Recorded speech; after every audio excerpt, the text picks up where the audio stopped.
साथियों नमस्कार। आप देख रहे हैं लक्ष्यकार सर हिंदी वाले हिंदी शिक्षण चैनल और मैं हूं श्रवण कुमार लक्ष्यकार। हम आज अपन देखते हैं मानवीकरण अलंकार। बहुत ही महत्वपूर्ण अलंकार है यह मानवीकरण अलंकार। ये मानवीकरण अलंकार अर्थालंकार में आता है। मानवीकरण अलंकार को यदि अपन समझें तो सबसे पहले यदि इसी शब्द को यदि अपन 2-3 बार बोलें तो अपन को इसकी जो मूल भाव है इसका वो अपन को समझ में आ जाएगा। मानवीकरण यानी मानवकरण, यानी मानव से संबंधित जो क्रियाकलाप है, मानव से संबंधित जो भावनाएं हैं उनमें उसको क्रियाशील करना। जहाँ पर पद्य में, साहित्य में जहाँ पर भी प्रकृति को मनुष्य का रूप दिया जाता है, प्रकृति को मनुष्य की भावनाओं का आरोहण किया जाता है प्रकृति के अंदर, तो इस प्रकार की जब मनुष्य की भावनाएं, मनुष्य की क्रियाकलाप जब प्रकृति के अंदर अपन आरोहित करते हैं, उसको आरोहण करते हैं, ये स्थिति कहलाती है मानवीकरण अलंकार। यदि अपन इसकी परिभाषा देखें, परिभाषा में यदि इसको बांधें, शब्दों में बांधें, तो इसको अपन कह सकते हैं जब अमूर्त, अमूर्त का मतलब होता है जिसकी कोई मूर्ति नहीं होती है या जिसका कोई एक रूप नहीं होता, या निर्जीव जिसे अपन कह सकते हैं। जब अमूर्त भाव अथवा जड़ वस्तुओं, जड़ भी कहते हैं निर्जीव को, जब अमूर्त भाव अथवा जड़ वस्तुओं में मानवीय गुणों का आरोपण कर दिया जाता है तो मानवीकरण अलंकार कहलाता है। मानवीकरण अलंकार में प्रकृति को मानव का रूप दिया जाता है, मानव की भावनाएं दी जाती है, मानवीय रूप दिया जाता है। तो जब प्रकृति को मानवीय रूप दिया जाता है, प्रकृति को जब मानवीय भावनाएं दी जाती है, निर्जीव वस्तु को मानवीय भावनाएं दी जाती है, निर्जीव वस्तु को मानवीय रूप दिया जाता है, ऐसी अवस्था में अपन कहेंगे कि यहाँ पर मानवीकरण अलंकार है। मानवीकरण अलंकार के लिए इसी की परिभाषा को यदि अपन 2 पंक्तियों में बांधें तो आप ये 2 पंक्तियां आप जरूर देखें। जड़ में चेतन का हो आरोप, जड़ में चेतन का हो आरोप, प्रकृति करे मानव वरण। जड़ में प्रकृति का हो आरोप, प्रकृति करे मानव वरण। फूल हंसे और गाए भौरे, फूल हंसे और गाए भौरे, तब समझो ये मानवीकरण। यानी जब प्रकृति के अंदर मानवीय संवेदनाएं, मानवीय भावनाएं दिखने लगे, आरोपित कर दी जाए, यहाँ पर अपन मानवीकरण अलंकार कहेंगे। इसको अपन यूँ समझ लें कि पद्य में जब कवि कई चीज़ों की रचनाएं करता है, नदी, फूल, झरने, सूर्य, चंद्रमा, और उनका वर्णन करते करते उनको इस प्रकार बतावे, इस प्रकार उनका वर्णन करे कि उनको एक मानव के रूप में या मानव की क्रियाकलाप के रूप में, या ऐसा काम जो मानव करता है वो सूर्य करता हुआ दिख जाए, वो फूल करता हुआ दिख जाए, वो भंवरे करते हुए दिख जाए, वो पेड़ पौधे करते हुए दिख जाए, इस प्रकार का यदि कहीं पर भी वर्णन होता है वहाँ पर मानवीकरण अलंकार कहलाता है। आइए मानवीकरण अलंकार का एक अपन उदाहरण के माध्यम से अपन इसको समझते हैं। एक कक्षा 12 में नरेश मेहता की एक कविता है, कवि नरेश मेहता की, किरण धेनुए, और उसकी 2 पंक्तियां अपन देखते हैं। उदियाचल से किरण धेनुए, उदियाचल से किरण धेनुए हाके ला रहा, उदियाचल से किरण धेनुए हाके ला रहा, वह प्रभात का ग्वाला। वह प्रभात का ग्वाला, पूंछ उठाए चली आ रही, पूंछ उठाए चली आ रही, क्षिति के जंगलों में, क्षिति के जंगलों से टोली। उदयाचल से किरण धेनुए हाके ला रहा, वह प्रभात का ग्वाला, पूंछ उठाए चली आ रही, क्षिति जंगलों से टोली। अब इसके अंदर अपन देखते हैं, इसका यदि अपन अर्थ करें तो आप देखिए, उदयाचल, उदयाचल का मतलब जिस दिशा से उदय होता है, यानी पूर्व दिशा से, पूर्व दिशा के अंचल से। किरण धेनुए, किरण पूर्व दिशा से सूर्य की किरणें, सुबह सुबह सूर्य का समय, और वो सूर्य की किरणें, धेनु कहते हैं गाय, धेनु यानी गायों का समूह, यानी सुबह सुबह किरण, सूर्य की किरणें हैं वो गायों की एक टोली के समान पूर्व दिशा से आ रही है। अब देखिए, सूर्य की किरणें निर्जीव प्रकृति, पर इसको गायों का एक रूप दे दिया, गायें सजीव, गायों की टोली आ रही है, एक सजीव रूप दे दिया। ये मानवीकरण अलंकार है। यहाँ पर उदयाचल से किरण धेनुए हाके ला रहा, और उन किरण धेनु को, यानी जो किरणें हैं गायों के जो समान, गायों की जो टोली के समान जो किरणें हैं, उनको हाँक कर ला रहा है। अब कौन हाँक के ला रहा है? देखिए, अब उदयाचल से किरण धेनुए हाके ला रहा, वह प्रभात का ग्वाला। कौन ला रहा है? प्रभात का ग्वाला। वह ग्वाला कौन? प्रभात, यानी सुबह, यानी सुबह का समय, सुबह का समय ये भी प्रकृति है, ये भी अमूर्त रूप है। इसको रूप दे दिया किसका? ग्वाले का, जो गायें चराता है। यानी प्रभात तो हो गया ग्वाला, सूर्य की किरणें हो गई वो गायों की टोली, अब वो ग्वाला गायों की टोली को लेके आ रहा है। कितना मनोरम, कितना सुंदर प्राकृतिक वर्णन किया है, कितना सुंदर चित्रण किया है सुबह का। उदयाचल से किरण धेनुए हाके ला रहा, वह प्रभात का ग्वाला, पूंछ उठाए चली आ रही, और पूंछ उठाए चली आ रही कौन? वही धेनुए, पूंछ उठाए चली आ रही, क्षिति के जंगलों से टोली। क्षिति के, क्षिति यानी क्षितिज, क्षितिज के जंगलों से, क्षितिज वही क्षितिज जहाँ पर धरती और आकाश मिलता है, वहाँ से जंगलों से वो टोली की टोली। किसकी टोली? धेनुओं की टोली, गायों, किरण रूपी गायों का समूह। यहाँ पर किरण के कौन? गायों का समूह, किरण रूपी गायों का समूह, यानी किरणों का मानवीय अलंकार में मानवीकरण कर दिया गया, किरणों का, गायों का समूह। सूर्य ग्वाला, सूर्य का भी मानवीकरण अलंकार कर दिया, उसको एक ग्वाला बता दिया गया। तो प्रातःकाल प्रकृति का एक सुंदर चित्रण, मनोरम चित्रण, सजीव चित्रण इस इन पंक्तियों में किया गया है मानवीकरण अलंकार के माध्यम से। आइए एक और अपन देखते हैं, दो पंक्तियां अपन देखते हैं। दिवसावसन का समय, दिवसावसान का समय, मेघमय आसमान से उतर रही। दिवसावसान का समय, मेघमयी आसमान से उतर रही, वह संध्या सुंदरी परिसी, वह संध्या सुंदरी परिसी, धीरे धीरे धीरे। देखिए, संध्या का समय, कवि ने कितनी अच्छी रचना की है, कवि ने कितनी बढ़िया एक कल्पना की है। संध्या का समय, बादलों की एक शाम, दिवसावसान का समय, दिवस अवसान, दिवसावसान का मतलब होता है दिवस अवसान, यानी शाम का समय, दिवस की समाप्ति हो रही है, शाम का समय, मेघमय आसमान, मेघमय यानी जहाँ बादलों से घिरी हुई घनघोर घटाएं, बादलों से घिरी हुआ, बादलों से घिरा हुआ आसमान, शाम का समय, दिवसावसान का समय, मेघमय आसमान से उतर रही।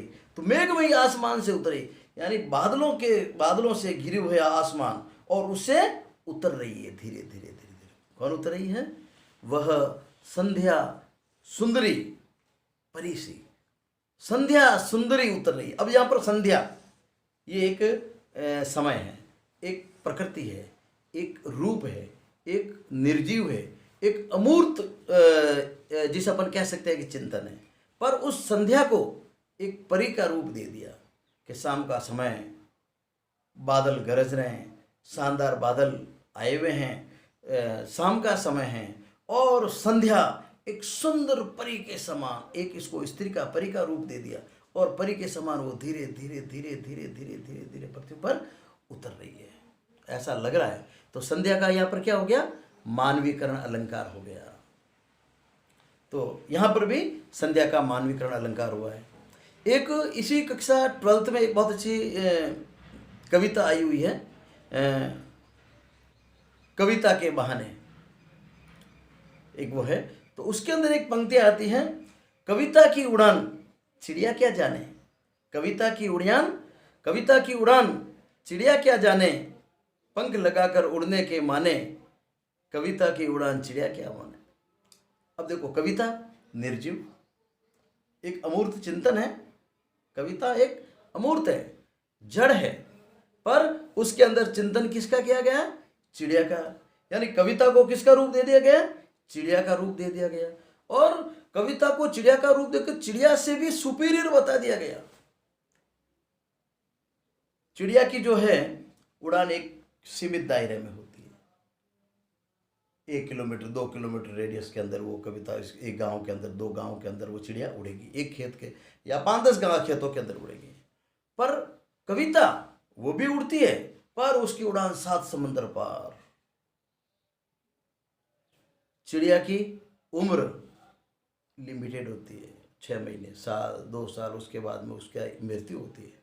पर कविता युगों युगों तक जीवित रहती है। रामचरितमानस आज भी जीवित है, महाभारत आज भी जीवित है, गीता के उपदेश आज भी जीवित है, कबीर, तुलसी, शूर, दिनकर सभी आज कविताओं के माध्यम से हमारे बीच में जीवित है।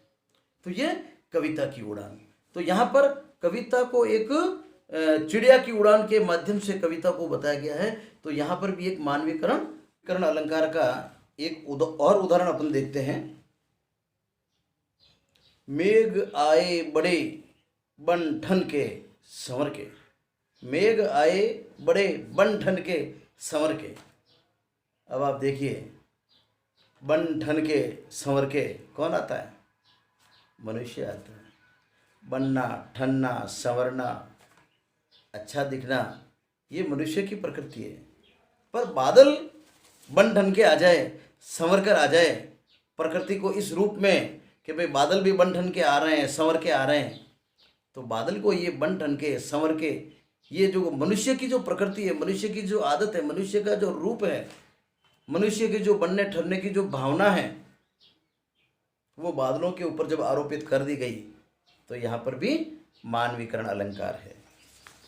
एक और अपन देख लेते हैं। बीती विभावरी जागरी, बीती विभावरी जागरी, अंबर पनघट में डुबो रही, तारा घट उषा नागरी। यहाँ पर उषा सुबह का समय और किरण, सुबह की किरण जो है, उषा किरण, ये नायिका है। उषा की किरण को किसका रूप दे दिया गया, नायिका का रूप दे दिया गया। और अंबर रूपी पनघट, अंबर रूपी पनघट, बीती विभावरी जागरी, अंबर पनघट में डुबो रही, अंबर रूपी पनघट में डुबा रही है। अंबर को किसका रूप दे दिया, पनघट। और पनघट भी सजीवों के काम आता है, मनुष्य ने बनाया यहाँ पर, तो मानवीय भावनाएं पनघट से जुड़ी होती है। अंबर पनघट में डुबो रही, तारा घट, तारा रूपी घट, घट यानी घड़ा, तारे, उनको एक घड़ा दे दिया। तारा घट उषा नागरी, तारा रूपी घट अंबर रूपी पनघट में डुबा रही है। कौन डुबा रही है, उषा की किरण, जो नायिका है। यानी वही प्रातःकाल का शुरू में वर्णन किया गया है कि सुबह सुबह सुबह इतनी सुंदर है, जैसा कोई नायिका पनघट उठाए चल रही है, और वो अंबर के पनघट में अपना जो घड़ा है, घड़ा कौन सा, तारे, वो घड़े उसके अंदर डुबा रहे हैं। वो तारा धीरे धीरे धीरे धीरे तारे डूबते हैं, और सूर्योदय धीरे धीरे होता है, दिन उदय होता है, सूर्योदय होता है, रोशनी धीरे धीरे तेज होती है। तो उसी चीज़ का वर्णन यहाँ पर मानवीकरण अलंकार के माध्यम से किया गया है। तो यहाँ पर उषा किरण को नायिका यानी आकाश, आकाश को एक पनघट का रूप दिया गया है, और तारा को घट का रूप दिया गया। जितने भी तारे होते हैं ना आकाश में, तारे, वो घट यानी घड़े, घड़े का रूप दिया गया। ये भी एक मानवीकरण का बहुत अच्छा उदाहरण है। पंत जी की एक बहुत अच्छी कविता है, जिसमें गंगा का वर्णन करते हैं डॉक्टर सुमित्रानंदन पंत। शैकत शैया पर मुग्ध धवल, शैकत शैया पर मुग्ध धवल, तनवंगी गंगा ग्रीष्म विरल, लेटी है श्रांत क्लांत निश्चल। शैकत शैया पर मुग्ध धवल, शैकत शैया पर मुग्ध धवल, तनवंगी गंगा ग्रीष्म विरल, लेटी है श्रांत क्लांत निश्चल। गंगा नदी की सुंदरता का वर्णन किया गया है। गंगा नदी, गंगा के किनारे शानदार रेत, मखमली रेत बिछी हुई, सोने सी चमक रही है वो। गंगा को रेत की सैया पर ऐसा लग रहा है जैसे कोई सुंदरी चुपचाप थक कर लेटी हुई है। एक दुर्बल नारी के रूप में गंगा को चित्रित किया है। जिस प्रकार की दुर्बल नारी होती है, थक जाती है, संसार की परेशानियों से थक जाती है, पारिवारिक परेशानियों से थक जाती है, तो वो थक हार कर जब वो एक निश्चिंत लेटी होती है, बस कुछ वैसा ही एक गंगा का चित्रण किया गया है कि रेत की सैया पर चुपचाप थक कर लेटी हुई एक दुर्बल नारी के रूप में गंगा का चित्रण आदरणीय पंत जी ने किया है। तो यहाँ पर भी गंगा का ये मानवीकरण अलंकार है। तो इस प्रकार ये मानवीकरण अलंकार, जिसमें जड़ को चेतन का रूप दिया जाता है, निर्जीव को सजीव का रूप दिया जाता है, जिसमें मानवीय भावनाओं का आरोहण किया जाता है प्रकृति के अंदर। एक और उदाहरण अपन देखते हैं, जिसमें वो भी कक्षा 12 का एक उदाहरण है, जिसके अंदर बात की चूड़ी मर गई, ऐसा ये कुछ पाठ है कुंवर नारायण का। उसके अंदर एक दो पंक्ति आती है। बात ने जो शरारती बच्चे की तरह मुझसे खेल रही थी, मुझे पसीना पहुँचते देखकर पूछा, क्या तुमने भाषा को सहूलियत से बरतना कभी नहीं सीखा? बात ने जो शरारती बच्चे की तरह मुझसे खेल रही थी, बात ने, अब यहाँ पर बात निर्जीव, बात एक चिंतन, बात एक अमूर्त रूप है, एक जड़ इसे कह सकते हैं। पर उस बात का मानवीकरण कर दिया गया, बात को एक शरारती बच्चा बना दिया गया। बात को किसका रूप दे दिया गया? शरारती बच्चे का रूप दे दिया गया। तो बात है जो एक शरारती बच्चे की तरह वो हमसे पूछ रही है। तो यहाँ पर भी बात का क्या है? मानवीकरण अलंकार है। मैं उम्मीद करता हूँ ये मानवीकरण अलंकार काफ़ी सरल है, परीक्षा की दृष्टि से महत्वपूर्ण है, और न केवल यहाँ कक्षा 12th में बल्कि आगे भी जहाँ कहीं भी प्रतियोगी परीक्षाएं होगी, समय समय पर इस प्रकार के इनसे संबंधित प्रश्न पूछे जाते हैं। तो साहित्य का एक बहुत अच्छा, बहुत ही महत्वपूर्ण अलंकार मानवीकरण अलंकार निश्चित रूप से मेरा मानना है कि आप लोगों को समझ में आया होगा। और इससे संबंधित यदि कोई भी आपकी शिकायत है, कोई भी आपके कमेंट है, कोई भी आप बात बताना चाहें, आपके पास कोई अच्छा उदाहरण है, आप किसी दूसरी साथियों को बताना चाहें, तो इसमें कमेंट बॉक्स में जाकर आप ज़रूर कमेंट लिखें।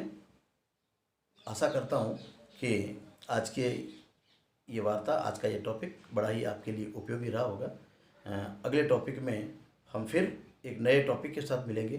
तब तक आपका बहुत बहुत धन्यवाद। इस टॉपिक के अंत में कुछ मैं प्रश्न दे रहा हूं, तो जो भी विद्यार्थी है कक्षा 12 के, उन सभी से निवेदन, आप इन प्रश्नों को अपने उत्तर पुस्तिका में होमवर्क के रूप में करें और प्रयास करें इसको समझने का। अलंकार आप जितना ज़्यादा साहित्य पढ़ेंगे, जितना ज़्यादा समझेंगे, जितना ज़्यादा अर्थ करेंगे, जितना ज़्यादा उसके अंदर डूबेंगे, उतना ही ज़्यादा वो आपको समझ में आएगा। तो आपने समय दिया, आपका बहुत बहुत धन्यवाद। देखते रहिए लक्ष्कार सर हिंदी वाले, आपका बहुत बहुत धन्यवाद। जय हिंद, जय भारत।